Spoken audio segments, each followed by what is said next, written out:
자, 여러분 안녕하십니까? 자, 정병렬 선생님의 재정학 연습 챕터 12장의 개별조세 이론 우리가 살펴보도록 할게요. 여기서는 뭐 소득세, 법인세, 부가가치세 이런 것들에 대해서 중점적으로 볼 거입니다. 자, 우선 인트로 측면에서 보시면 현실에 부과되고 있는 다양한 조세 중에서 중요한 세목이 3개 있습니다. 하나는 법인세, 소득세, 부가세 이렇게 있는데 얘 세 가지가 전체 조세 수입의 한 70%를 차지하고 있습니다. 자, 이번 시간에는 가장 또 중요한 소득세에 대해서 한번 살펴볼게요. 자, 여기서 먼저 간단하게 개요해가지고 내용을 한번 살펴보도록 하겠습니다. 우선 의의를 볼까요?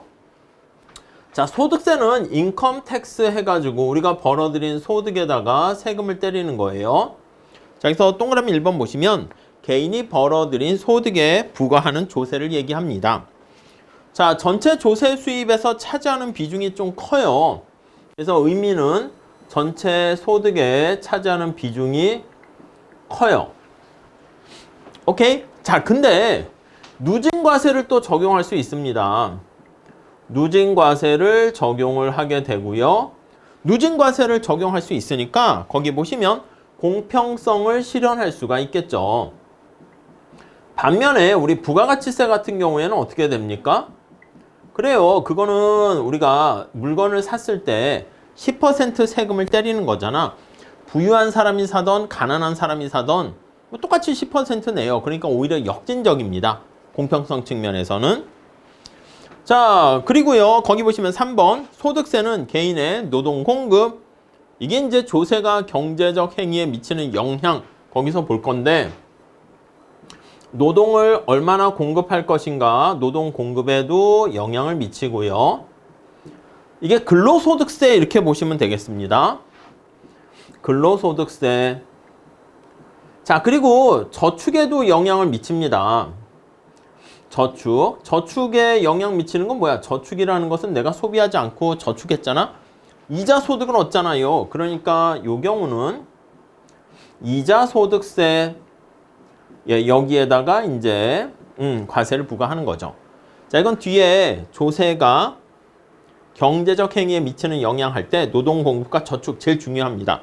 물론 거기 보시면 위험부당 행위에 어떤 영향을 미치는가 이것도 있는데 이거는 그냥 암기하시면 됩니다. 내용을 디테일하게 깊이 있게 보실 필요 절대 없습니다. 자, 여기에 영향을 미치는 거 알 수가 있습니다. 자, 4번 보시면 과세 대상 소득에는 약간의 차이가 있지만 기본적으로 어떻게 됩니까? 전체 총수입에서 필요 경비를 빼요. 비용을 빼주는 거지. 그걸 소득 금액 이렇게 나와 있습니다. 자, 즉 소득세는 뭘 과세 대상으로 합니까? 하면요. 거기 표에 여러분들은 세법에서 자세하게 할 거예요. 총수입에서 비용을 빼는 거죠. 거기 보시면 비용, 필요 경비라고 합니다. 필요 경비를 빼줘요. 자, 그러면 이걸 이제 우리는 소득금액 이렇게 얘기하는 것이죠. 소득금액. 자, 이 소득금액을 기본으로 해가지고요. 이게 과표라고 합니다. 과세표준 이렇게 얘기하고요. 자, 요걸 기준으로 해가지고요. 거기 보시면 소득 공제를 해야 되는 거지. 소득 공제를 빼요. 소득 공제. 요걸 해준 다음에 이 공제도 우리 시험에 자주 나옵니다. 그래서 이렇게 된 것을 과표 이렇게 표현을 하게 되는 것이죠. 자, 그래서 이렇게 빼준 것을 거기 보시면 과세표준 이렇게 표현하고요. 여기에다가 우리가 세율을 곱합니다. 과세표준. 여기다가 우리가 앞에서 얘기했던 세율을 곱해서 네, 얼마 이렇게 나타내고요. 산출세액이 나오지. 그럼 이 산출세액에다가 요거 계산하는 게 우리 시험에 나오진 않습니다. 그냥 한번 간단히 보는 거예요. 거기 보시면 세액공제 이렇게요. 세액공제. 네, 이런 모습을 보여. 그래서 우리 시험 문제에서는 어떤 게 이제 주요 포인트가 되냐면 소득공제랑 세액공제랑 요거를 같이 네, 비교하는 문제가 많이 나옵니다. 그러니까 세율이 과세 표준에 하는 건데 소득금액에서 소득공제 뺀 거에다가 세율이니까 당연히 뒤에 보겠지만 고소득자 입장에서 소득공제가 크면 클수록 세율이 높은 사람이 고소득자니까 고소득자가 혜택을 더 많이 본다. 뭐 그런 걸 얘기할 겁니다. 자, 그 다음에 세액공제 하게 되면 이걸 빼준 다음에 이게 바로 납부세액이 됩니다. 오케이? 다음 페이지 가볼게요. 자, 여기와 관련한 주요 논의사항들 한번 보시면 1번 소득세를 부과하려면 과세 대상이 소득이 결정돼야 하는데 과세 대상이 되는 소득을 어떻게 정의하느냐에 따라서 조세가 소득세가 공평성이 달라질 수 있기 때문에 과세 대상 소득 그걸 찾는 게 중요합니다. 그리고 또 지금 말씀드린 것처럼 현실에서는 이렇게 다양한 공제가 이루어집니다. 그래서 이 소득공제랑 세액공제가 우리 시험에 단골로 출제되고 있고요. 그리고 3번도 마찬가지입니다. 소득세를 개인 단위로 과세를 할 것인가 아니면 우리가 어떤 의사결정을 할 때 부부 합산하는 경우가 있잖아. 가족 단위로 할 것인가 이것도 중요하게 됩니다. 오케이? 자, 그래서 우선 두 번째, 여기 첫 번째 이 정도로 정리하시고요. 두 번째, 소득이 뭐냐 한번 볼게요. 소득의 정의 이렇게요. 과세 베이스, 텍스 베이스의 문제라고 보시면 되겠습니다. 자, 우선 거기에 보시면 순자산 증가설 나와 있는데 그거보다는 그냥 헤이그 사이먼즈라고 하는 게 더 나을 것 같아요. 헤이그 사이먼즈에 이걸 포괄적 소득세 이렇게 할게요. 포괄적 소득세. 네, 이렇게 그냥 제목을 좀 바꾸는 게 더 좋을 것 같습니다. 시험 문제 뭐 순자산 증가설 그런 표현이 잘 나오지 않고요. 그냥 포괄적 소득세 이렇게 많이 나왔어요. 자, 1번 볼까요? 정의 볼게요. 헤이그 사이먼즈는 자, 거기 보시면 박스에 포괄적 소득이라는 말 거기 나와 있는 거 보이시죠? 자, 소득세 모든 걸 다 포괄하는 거야. 이 안에 다 들어간다. 이렇게 보시면 되겠습니다. 자, 소득의 발생 원천과 관계없이 자, 이거는 어떻게 되는 거냐면 거기 보시면 일정 기간이라고 나와 있어요. 일정 기간 동안 발생 원천과 상관없이 발생 원천과 상관없이 오케이? 이해 가시죠? 상관없이 그러니까 다 포함시킨다 보시면 돼요. 경제적 능력을 증가시키는 것은 경제적 능력을 증가시키는 것은 다 과세 대상으로 집어넣을 거예요. 모두 소득에 포함시키게 된다. 그래서 이것을 포괄적 소득세 이렇게 얘기합니다. 그래서 이게 시험에 나올 때는요. 뭐는 예외고 안 돼. 발생 원천과 상관없이 하니까 보통 우리가 예외가 뭐 많이 있을 수 있지 않을까? 이건 빼주고 저건 빼주고 아니야. 예외 없이 이렇게 보시면 되겠어요. 그래서 뭘 예외로 한다 그러면 다 틀려요. 자, 그래서 포괄적 소득은 일정 기간 동안에 개인의 경제적 능력을 증가시킨 순증가분 그래서 순자산 증가설 이렇게 나와 있는데 자, 여기에 나와 있는 포괄적 소득은 그러니까 거기 보시면 내가 소비를 했어. 궁극적으로 행복을 증가시키는 거는 다 포함입니다. 순자산 증가분 이렇게 나와 있어요. 근데 이제 요거 소비와 순자산 증가분은 뭐 그렇게 객관식 우리 시험 문제에서는 크게 중요하진 않고 요 개념만 잘 보시죠. 밑에 얘는 그냥 넘어가시면 될 것 같습니다. 자, 2번 포괄적 소득에는 소득의 원천, 형태, 실현, 미실현 여부에 상관없이 그래서 요거 예외 없이잖아.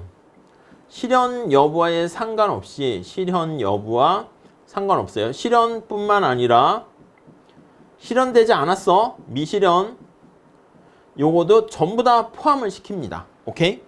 자, 그래서 경제적 능력을 증가시키는 건 다 포함시켜서 실현주의에 입각하는 게 아니라 실현되지 않은 것들도 다 포함시켜. 그래서 이걸 뭐라고요? 발생주의라고 합니다. 자, 발생 원천에 상관없이 발생주의라는 거 잘 좀 체크하시죠. 발생주의. 뭔가 경제적 능력을 증가시킬 수 있는 그게 발생하면 다 포함시킵니다. 자, 그래서 화살표에 발생주의 찾으셨죠? 자, 근데 이 발생주의는 우리 뒤에 나중에 보겠지만, 아니, 여러분 생각해봐. 내가 주식 가격이 올랐어. 집값이 올랐어. 근데 부자 됐네요 해서 세금을 많이 내라고 하는데, 아니, 내가 지금 집값이 올라서 세금 내렸는데 당장 내가 은퇴해서 지금 갑자기 뭐 소득은 없는 거야. 그럼 어떻게 해? 세금 내기 위해서 집을 팔아야 되잖아. 팔면 되잖아. 아니, 내 목적이 투기적인 목적이 아니라, 만약에 내가 서울 강남에 살고 있는데 그냥 어려서부터 살고 있었어. 집값이 올랐어. 부자가 됐어. 그걸 팔면 나는 그냥 친구들도 뭐 예를 들면 이웃에 있고, 그런데 아니, 세금 내기 위해서 이사를 가야 된단 말이지. 무슨 말씀인지 아시겠습니까? 자, 그렇기 때문에 이 발생주의를 기반으로 하게 되면 거기 나와 있는 것처럼 유동성의 문제에 빠질 수 있습니다. 내가 유동자금이 없게 되면, 아니, 세금을 내야 되니까 집을 팔거나 과수원을 팔거나, 아니, 과수원 하면은 과일이 열려야 되잖아. 딸기나 사과가 열려서 그걸 내다 팔아야지 세금을 낼 수 있는데, 과수원의 가치가 올랐네. 세금 내세요. 이렇게 되면은 어떻게 팔을 수밖에 없는 거죠. 그래서 유동성의 문제가 발생할 수 있습니다. 자, 여기서 중요한 거는 미실현 자본이득 같은 것도 포함이고 발생주의에 입각한다 보시면 되겠습니다. 3번, 자, 과세 대상 소득에는 임금, 이자, 임대료 이런 거 당연히 포함이고요. 연금, 실업급여 등 각종 이전 소득도 포함입니다. 그래서 여기는 예외 없이 모두 포함이거든. 포괄적 소득에는 모두 포함이야. 그래서 이 모두에는 이전 소득도 포함이에요. 이전 소득도 포함, 이렇게 해요. 예외가 되면 안 돼. 그러니까 정부한테 보조금 받은 것도 나의 경제적 능력을 증가시켰으니까 포함이다. 이렇게 보시면 되겠고요. 그 다음 귀속 소득도 포함이야. 귀속 소득. 귀속 임대료 이런 것도 포함입니다. 그래서 귀속 소득이라고 쓸게요.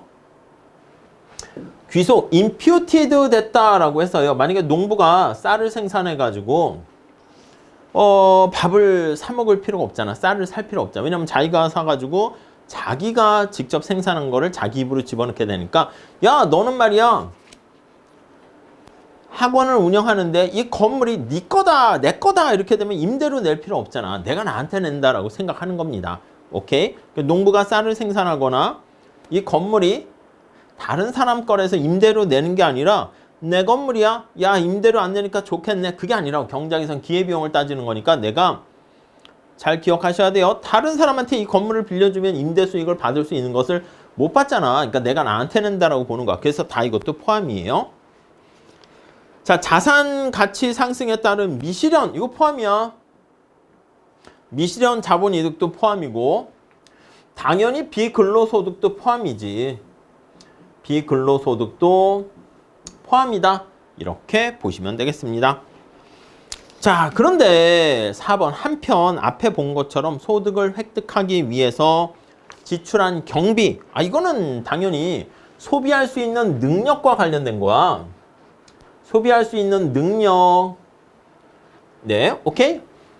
여기서 경제적 능력이라는 것은 소비 가능한 능력인데, 내가 경비 처리하는 것은 이게 비용을 써버리는 거니까 내가 소비하는 건 아니잖아. 오케이? 그렇기 때문에 그런 것들은 빼준다. 당연한 거고요. 다음 5번, 모든 개인의 소득 획득 비용이 다르기 때문에 이론적으로는 이제 개별적인 공제를 해 주어야 한다라고 나와 있습니다. 넘어갈게요. 자, 우선 요 정도 개념을 잡았고 장점 한번 볼까요? 2번 장점. 자, 우선 첫 번째 가장 큰 특징은 예외가 없이 발생주의에 입각해서 경제적 능력을 증가시키는 것은 다 포함이에요.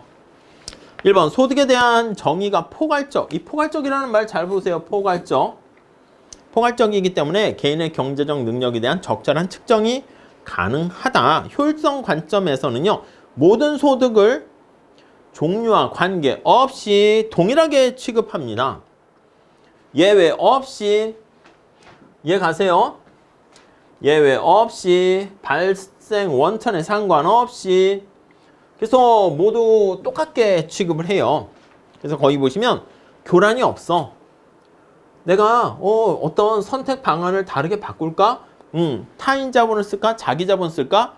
아니면 우리 뒤에 얘기할 건데 기업이 돈을 벌었어? 아 이거 말이야 주주들한테 배당으로 줄까? 아니면 자기가 갖고 있어서 사내 유보하면 주가가 올라가겠지? 근데 주가가 올라가면 주주들은 당연히 이득을 보는 것인데 당연히 그거를 팔지 않으면 자기 손에 쥐어지진 않는다고요. 아무튼 정리하게 되면 선택에 대한 교란이 없어요. 그러니까 이게 효율적이다 라고 할 수 있습니다. 자, 그게 이제 효율성 측면에서 좋은 거고요. 교란이 있게 되면 우리 그동안 얘기한 것처럼 효율성의 상실이 발생하는데 효율적입니다. 그 다음에 거기 보시면은요. 4번 소득의 정의가 그리고 동일한 능력을 지닌 사람은 3번 먼저 볼게요. 동일한 능력을 지닌 사람은 동일한 과세가 이루어지니까 수평적인 예외가 없어요. 차별 없이. 그래서 수평적인 공평성도 충족한다. 이렇게 보시면 되겠습니다. 오케이? 이해 가시겠죠? 다음에 소득의 정의가 포괄적이니까 여러분 아니 과세 대상이 되는 사람들이 이렇게 있는데 여기 있는 사람들만 세금 100을 낸다 합시다. 그래서 만약에 여기 전체 100명 중에서 10명이서 10원씩 내가지고 100원 이렇게 마련하는 방법이 있고요. 또 하나의 방법은 뭐가 있습니까? 그래요. 텍스 베이스를 크게 하는 거야. 100명의 사람들이 세금을 내게 되면은 그러면 1원씩 걷어도 되잖아. 그래서 100명의 많은 사람들에게 1원씩 걷어도요. 여기 나와 있는 것처럼 100원 이렇게 얻어낼 수가 있겠죠. 이해 가시죠? 그러니까 100원의 조세 수입을 거둔다 그러면 10명한테 10원씩 하는 거나 100명한테 1원씩 하는 거나 근데 포괄적 소득세는 예외 없이 모든 사람들을 가능한 한 다 포함시키니까 세원이라 해요. 텍스 베이스가 넓어집니다. 그래서 세원 확보가 용이합니다. 세원이 넓어. 오케이? 자, 그래서 거기 보시면 낮은 세율로 지금 얘기한 것처럼 이렇게 10명한테 10원씩 거두는 게 아니라 100명한테 1원으로 하니까 세율을 낮출 수 있어요. 낮은 세율로 동일한 조세 수입을 달성할 수가 있게 됩니다. 오케이? 이해 가시죠? 자, 그래서 뭐 거기 화살표 그냥 넘어가시고 뭐 새로운 소득 원천이 생겨도 경제적 능력을 증가시킨 것은 모두 포함된다. 그러니까 다 포함된다 이렇게 보시면 돼요. 자, 그 다음 5번 낮은 세율로 과세되면 초과 부담이 별로 발생하지 않게 되고 아니 세율이 낮다 보니까 우리 뒤에 보겠지만 탈세 같은 거 그런 것도 줄일 수 있게 됩니다. 이렇게 낮은 세율이기 때문에 여기 나와 있는 것처럼 그러니까 완전히 효율적은 아니지만 초과 부담이 익세스 버든이 작아 이렇게 되는 거 알 수가 있겠죠. 그리고 탈세가 줄어들어요. 탈세를 탈루 소득할 만한 유인이 감소한다. 이렇게 정리를 하시면 되겠습니다. 오케이? 네. 자, 그런데 이런 장점이 있는데 문제점이 있습니다. 3번. 문제점, 단점이라 해도 되고 문제점 한번 보시죠. 자, 어떤 문제점이 있는가? 이론상 제일 좋긴 해요. 자, 거기 볼게요. 각종 자산의 가격이 변화할 때 개인의 경제적 능력의 순증가를 파악하는 게 현실적. 문제점은 뭐냐면 아니 이론상 좋다니까 이론상 굿. 근데 문제는 현실에 적용을 하려면 어렵습니다. 현실상 슬퍼요. 쉽지 않다는 거지. 현실 적용하는 데 있어선. 다음 두 번째, 내구자산 보유로 인해서 발생하는 귀속소득. 앞에서 말씀드린 임퓨티드한 농부가 쌀을 생산해서 자기 입으로 가져가거나 이 건물이 내 건물이야. 임대료 안 내도 되죠. 그걸 바로 우리는 귀속소득 이렇게 표현했습니다. 근데 이 귀속소득을 정확하게 측정하는 게 어렵다. 정리 뭐예요? 결론은 이론상 그럴듯한데 현실에 적용하기 어렵다. 또 그 얘기를 하는 거예요. 자, 그리고 자본이득이 과세되면 현 시점에서 여기 미실현 자본이득이잖아, 요거. 이게 한번 과세가 돼. 그 다음에 나중에 뭐 배당이 되거나 그러면 다시 소득이 된단 말이야. 소득이 증가해. 그러면 거기 또 한 번 과세되면 예, 2번 과세될 수가 있어요. 자, 여기서 귀속소득에 대한 측정이 어려워. 네, 요게 하나 있고요. 그리고 미실현 자본이득에 대해서 과세하게 되면 이중과세에 대한 문제점이 현실에 있고요. 그러니까 이론상 되게 좋지만 현실에 적용하기 쉽지 않다. 그 얘기를 계속합니다.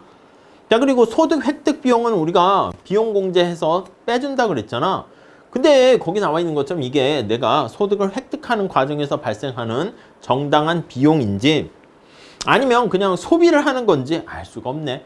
내가 전자칠판을 샀어. 강의를 하기 위해서 내가 이거를 비용으로 처리해야 되는 건지 전자칠판 샀는데 여러분 이거 인터넷도 돼요? 그러니까 제가 이걸로 유튜브를 보는 거야. 소비하는 거잖아. 그러니까 이거 두 개가 구분이 애매해요. 정리하면 이론상 가장 깔끔하고 완벽하고 예외 없이 좋긴 한데 현실에 적용하기 쉽지 않다. 이렇게 보시면 되겠습니다. 자, 다음 소득 원천설은 그냥 넘어갈게요. 우리가 계속적 경상적으로 발생하는 과세 대상 소득으로 얘기한다는 건데 뭐 세법에 열거되고 시험 문제 거린 아닙니다. 넘어가시죠. 자, 그 다음에 다음 페이지 가보시면 우리나라 소득세법상에서 소득의 특징 나와 있는데 자, 지금 여기 나와 있는 소득의 정의에다가 우리나라 소득은 어떻게 되니? 예, 그거를 한번 봅니다. 자, 현실에서의 우리 소득세 관련한 내용 한번 살짝 체크해 봐요. 자, 우선 박스 첫 번째. 소득 원천설에 대한 과세 이렇게 나와 있습니다. 우리나라 소득세법은 소득 원천설을 근간으로 해. 그러니까 이 포괄적 소득세가 순자산 증가설이잖아. 그게 아니고 소득 원천설. 그래서 거기 보시면 비경상적으로 발생하는 복권 당첨 소득 등 과세 대상에서 그거는 포함시키고 있어요. 그래서 약간 기본적으로는 소득 요게 아니라 소득 원천설 기준으로 하지만 뭐 일부는 요것도 가져오기도 한다. 그 다음 중요한 게 우리는 당연히 실현주의를 기반으로 합니다. 그러니까 포괄적 소득세는 완전히 다 가져오기는 어려워. 이거는 이제 발생주의 같은 게 있어서 유동성 문제에 빠지긴 하는데 그래서 우리는 실현되었을 때 거기에 세금을 때릴 수밖에 없습니다. 자, 여러분 발생주의에 따랐을 때는 유동성 문제가 생긴다고 그랬지. 집값이 올랐어. 주식 가격이 올랐어. 와, 너 비트코인이나 아니면 주가 올라갔으니까 부자 됐네. 아니 근데 이걸 내가 팔지 않으면 내 손에 쥐는 건 아니지만 발생주의 입장에서는 내가 소득이 증가한 거야. 그러다 보니까 당장 세금 내기 위해선 주식을 팔아야 돼. 그 유동성 문제죠. 근데 실현주의는 뭐냐 하면 실현했을 때 우리가 세금을 내는 거야. 그러니까 어떤 문제가 생기냐면 거기 나와 있는 것처럼 동결 효과라고 합니다. 동결됐다는 게 락인 이렇게 표현해요. 잔금이야. 얼음 이거 얼음 이렇게. 그러니까 내가 소득이 발생하게 되면 세금 내야 되는데 이거는 가치가 실현되지 않았는데 소득이 증가했어. 주가가 상승했어. 주식을 팔지 않아서 내 손에 실현시키지 않으면 세금을 안 내요. 그러니까 어떻게 되면 그 세금 내기 싫어가지고 계속 소득을 실현시키는 것을 딜레이, 지연시킨다. 이렇게 보시면 돼요. 오케이? 네, 그 정도 보시고 다음 자본이득에 대한 비과세, 요소소득, 노동과 임금, 이자 이런 건 다 과세 대상이 되는데 이거요. 미실현 자본이득 같은 거는 현실에는 적용하기 어렵지. 그래서 자본이득에는 실현되지 않은 거야. 앞에 수식어 들어가야 돼. 미실현 자본이득은 제외입니다. 왜요? 여기 알 수 있듯이 실현되었을 때 과세하는 건데 자본이득은 미실현 자본이득이기 때문에 그러니까 미실현 앞에 붙여서 머릿속에 암기하세요.